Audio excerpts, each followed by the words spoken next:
Hello guys, welcome back to the study. This is Dheeraj Kumar. Math की VVI chapters के बारे में बात करेंगे, एसएससी जीडी की। और हम मैथ की जो है ना क्लास स्टार्ट हो गई है आपकी इस चैनल पे नहीं, हमारी ए टू जेड स्टडी की नई चैनल जो है A to Z study SSC exams करके, लिंक मैं आपको डिस्क्रिप्शन दे दूंगा या फिर इस वीडियो के एंड में ना वीडियो आ जाएगा आपकी स्क्रीन पे उस मैथ के, आप उसको टच करके आराम से उस चैनल पे विजिट कर जाओगे, वीडियो चालू हो जाएगा। तो मैथ के इन टॉप मतलब जो टॉप जो है ना यहाँ पे टॉपिक्स हैं, इनके बारे में पढ़ लो, इनको पढ़ लो आराम से ना। 20 में से 11 नंबर रखे हुए हैं आपके, ठीक है, क्योंकि इसे 4-5 चैप्टर्स हैं जहां से 50% से ज्यादा मैथ के सवाल बनेंगे एसएससी जीडी के अंदर। क्योंकि आपको पता है मैक्सिमम क्वेश्चंस, ऑलमोस्ट पूरा क्वेश्चंस अरिथमेटिक से होते हैं और मेंसुरेशंस भी आपके अरिथमेटिक के अंदर आता है, एडवांस के अंदर नहीं आता। तो यहाँ से मैक्सिमम लेवल के क्वेश्चंस बनने वाले हैं और मैं इसको बता रहा हूँ ना, आप इतना करो और डेली प्रैक्टिस करो। हमारा जो मैं जो मैथ पढ़ा रहा हूँ अपने सेकंड चैनल पे, उसको करो। 20 में 20 मैथ लाना बहुत आसान है, ठीक है। शॉर्टकट्स मैंने बताए थे खतरनाक वाले, बट उसके पहले एक चीज मैं बता देता हूँ आपको। जितने भी बच्चे ना पूरा डेडिकेटेड होकर एसएससी जीडी एग्जाम की तैयारी कर रहे हैं, उनके लिए 2 बुक्स को मैं बताऊंगा जो कि चक्षु पब्लिकेशन की तरफ से है। दोनों बुक्स का लिंक मैं आपको डिस्क्रिप्शन में दे दूंगा, जाके आप वहां से चेकआउट कर सकते हो। एक है आपका प्रैक्टिस सेट बुक, जिसके अंदर 20 प्रैक्टिस सेट्स हैं, 9 सॉल्व पेपर्स भी मिल जाएंगे प्रैक्टिस सेट के अंदर। और दूसरा जो है स्टडी गाइड बुक। अब स्टडी गाइड बुक की क्या खासियत है मैं बताता हूँ। देखो, स्टडी गाइड बुक जो है ना कंप्लीट नए पैटर्न के ऊपर बनाई गई है। जो अपना नया पैटर्न आ गया है अभी फिलहाल, 80 क्वेश्चन 160 मिनट, 60 मिनट के अंदर, सॉरी 180 क्वेश्चन 160 अंक के 60 मिनट के अंदर, ये जो नया पैटर्न है इसके ऊपर तैयार की गई है। इस बुक को कंप्लीटली ये हिंदी मीडियम में तैयार की गई है, जिसके अंदर एक बुक पूरा सफिशियंट है। सारे मतलब सारे सब्जेक्ट्स को कवर किया गया है। चाहे आप करंट से अफेयर पढ़ रहे हो, पिछले 3 साल के क्वेश्चंस कुछ मिल जाएंगे आपको प्रैक्टिस के लिए। इसके अंदर रीजनिंग के पूरे चैप्टर वाइज दिख रहा होगा, पूरे 21 चैप्टर्स मेंशन किए गए हैं। पूरा 21 चैप्टर यहाँ से बनेगा आपका, ठीक है, हिंदी में है यहाँ पे, और प्रैक्टिस क्वेश्चंस भी है इसके अंदर। वहीं पे आपको सामान्य जानकारी मतलब जनरल नॉलेज और जनरल साइंस दोनों इसके अंदर है। मैथमेटिक्स की भी बुक नहीं खरीदनी पड़ेगी, पूरा जो है ना 20 चैप्टर इसके अंदर दिया गया है। साथ में अगर आप इंग्लिश चूज करते हो तो इंग्लिश के भी सारी चीजें आपको जैसे वॉइस, ग्रामर, वोकैबुलरी, मतलब एक्टिव मतलब ग्रामर के अंदर ही आता है ना, वॉइस, नरेशन, ये जो भी चीज है, तो ग्रामर, वोकैब, पैसेज, क्लोजेज सब कुछ आपको इसके अंदर मिल जाएगा। हिंदी लेते हो तो हिंदी भी आपको इसी बुक के अंदर मिल जाएगी, कहीं से और खरीदने की जरूरत नहीं है आपको। दोनों बुक्स का लिंक डिस्क्रिप्शन में दे दूंगा। अब सुनो, अब हम बात कर लेते हैं ना जो कि मोस्ट वीवीआई चीज है। आप देखो स्क्रीन पे 6 चैप्टर्स का नाम दिख रहा होगा। अब ये किस तरीके से इंपॉर्टेंट है, देखो आप अभी मॉक लगा रहे हो, ठीक है, मॉक लगा रहे हो ना, तो जी सर मॉक के बिना भी कौन जी रहा होगा सर, मॉक तो हर कोई लगा रहा है। मॉक नहीं लगाएंगे तो फिर जिंदगी झंड है, हमारा एग्जाम नहीं क्रैक होगा। बिकॉज 60 मिनट के अंदर 80 क्वेश्चंस करने हैं। ये बहुत ज़्यादा डिफिकल्ट है क्या? नहीं, उतना भी डिफिकल्ट नहीं है। बिकॉज सीएचएसएल के अंदर, सीजीएल के अंदर जो है ना, सीजीएल के अंदर, सीपीओ के अंदर 1 घंटे में यहाँ पे 60 क्वेश्चंस, 1 घंटे में 60 क्वेश्चंस, 2 घंटे में आपको दो मतलब 1 घंटे में, सॉरी मैं उल्टा बोल रहा हूँ, 1 घंटा में 100 क्वेश्चंस, 1 घंटा में 100 क्वेश्चंस, 2 घंटे में 200 क्वेश्चंस, मतलब इसका भी मतलब हुआ 60 मिनट में 100 क्वेश्चंस, ठीक है। तो यहाँ पे 60 मिनट में 80 क्वेश्चन चाहिए, तो ओवरऑल बाकी एग्जाम से ये इजी होगा। बट सुनो, क्वेश्चंस के लेवल के बारे में बात करें हम लोग, यहाँ पे 80 क्वेश्चंस होंगे 120 नंबर के, तो ऑब्वियसली लेवल थोड़ी सी इंक्रीज होगी, ठीक है। एक क्वेश्चन 2 नंबर के हैं तो लेवल थोड़ी सी इंक्रीज होगी। तो उसके लिए मैं जो चैप्टर्स यहाँ पे 6 चैप्टर लिखा हूँ, किस तरीके से पढ़ना है, इसको इतना डेप्थ में जाके पढ़ो, इतनी बार पढ़ो ना कि यहाँ से क्वेश्चन आए तो बिल्कुल नहीं छूटे। और जो क्वेश्चन छूटते हैं ना वो यहीं से छूटते हैं। सुनो, इसके अलावा भी कुछ चीजें बताऊंगा जो कि आपके लिए इंपॉर्टेंट है।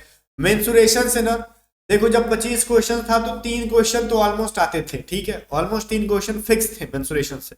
अभी 2 क्वेश्चन आपके आएंगे। रीजन क्या है ना, 2 क्वेश्चन आपको ना यहाँ पे ज्योमेट्री का क्वेश्चन पूछता नहीं है, ट्राइगोनोमेट्री से ऑलमोस्ट ना के बराबर क्वेश्चन पूछता है यहाँ पे, तो जो है मेंसुरेशन है, ठीक है।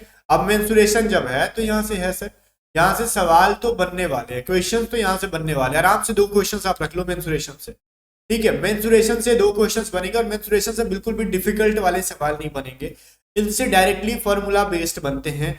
फिर भी मेंसुरेशन को कैसे इजी करके पढ़ना है वो मैं आपको A to Z study SSC exams, जो मेरा नया चैनल है, उस पर मैं पढ़ा रहा हूँ। उस वीडियो को अगर जिसने आज देखा होगा ना, आप अरिथमेटिक के किंग बन जाओगे। लगातार एग्जाम तक अगर उस चैनल को सब्सक्राइब करके बने रहोगे तो मैं कह रहा हूँ ना, अरिथमेटिक के किंग बन जाओगे भैया, रौंद के निकल जाओगे। क्वेश्चन को, एक क्वेश्चन 30 सेकंड से भी कम के अंदर बना दोगे, ठीक है, जो कि एक्चुअली आपकी नीड है अभी।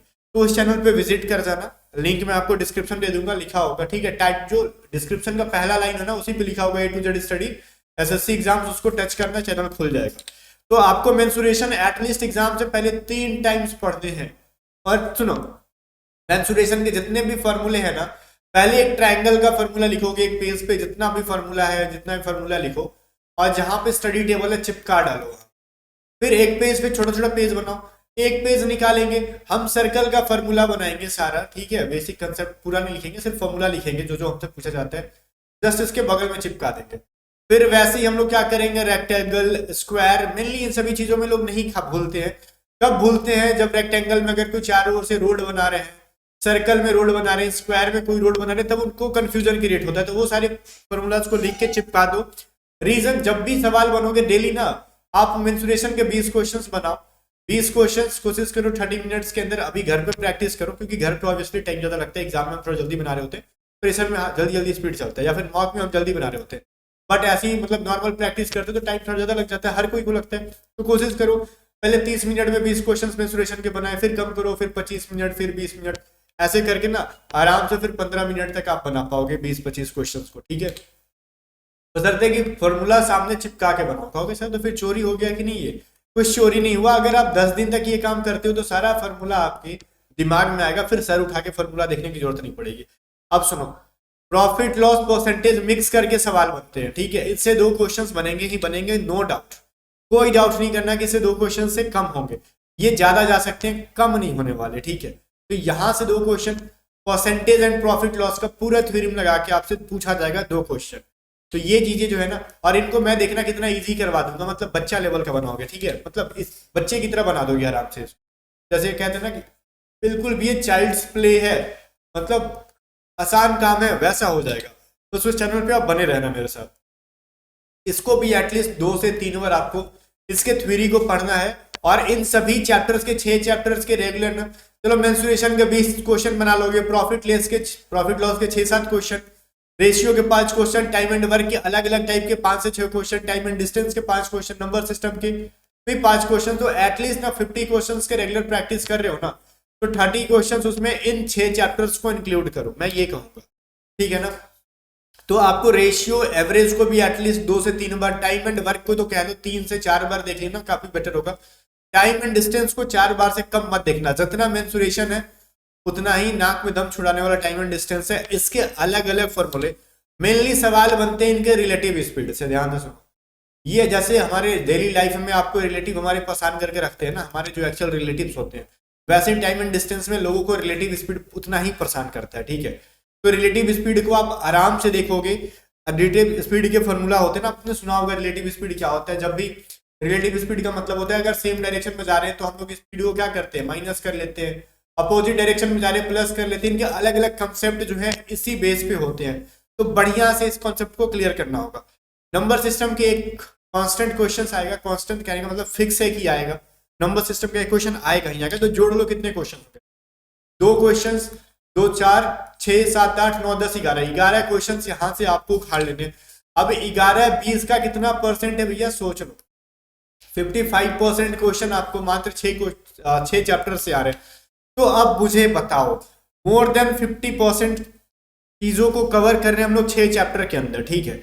और बाकी के जो 10 चैप्टर 12 चैप्टर और बच गए ना, वो आपको 50% के अंदर आएंगे। समझ रहे हो, कम चीजों पढ़ के हम ज्यादा चीजों को टैकल कर रहे हैं, और ज्यादा चीजों को पढ़ के कम चीजों को कर रहे हैं। तो सबसे पहले किसको फोकस करेंगे, उन कम चीजों को जिससे पेरेटो का नियम जानते हो, नहीं जानते हो छोड़ो मत जानो, बस इतना जानो पेरेटो का नियम ये कहता है ना, ये कोई भी चीजों को, उन चीजों को पहले सीखा करो ना कि उसमें कम एफर्ट लगा के, ठीक है, कम एफर्ट लगा के ज्यादा से ज्यादा हम लोग प्रॉफिट गेन कर सकते हैं। क्योंकि हर चीज का ना 10-20% जो चीजें होती है ना वही डिफिकल्ट होती है, और यही सारे सवाल एग्जाम में बच्चों से छूटता है। बाकी तो देखो एलसीएम एचसीएफ का हर कोई बना लेता है, सिंप्लीफिकेशन भी मुझे लगता है बना ही लेते होगे आप लोग, ये सभी चीजें जो है ना हर कोई बना लेता है। मिक्सचर एलिगेशन भी इजीली बन जाता है, प्रॉफिट लॉस बन जाता है, एज प्रॉब्लम भी जो है वो भी बन जाता है। ये सभी चीजें आप इजीली कर लेते हो। जो छूटता है वो यहाँ से छूटता है, तो जो छूटता है यहाँ से छूटता है, तो ये भी नहीं छूटेगा, आप इसको भी कर लो, ठीक है। बाकी अगर कोई भी डाउट है तो कमेंट सेक्शन में पूछो, और जो आपको अभी स्क्रीन पे जो वीडियो दिख रहा है इसको खोलो, ओपन करो, तब आप डायरेक्टली मेरे नए चैनल पे विजिट कर जाओगे, ठीक है। मिलते हैं नेक्स्ट वीडियो में, तब तक बाय बाय। वीडियो को लाइक करके शेयर कर देना।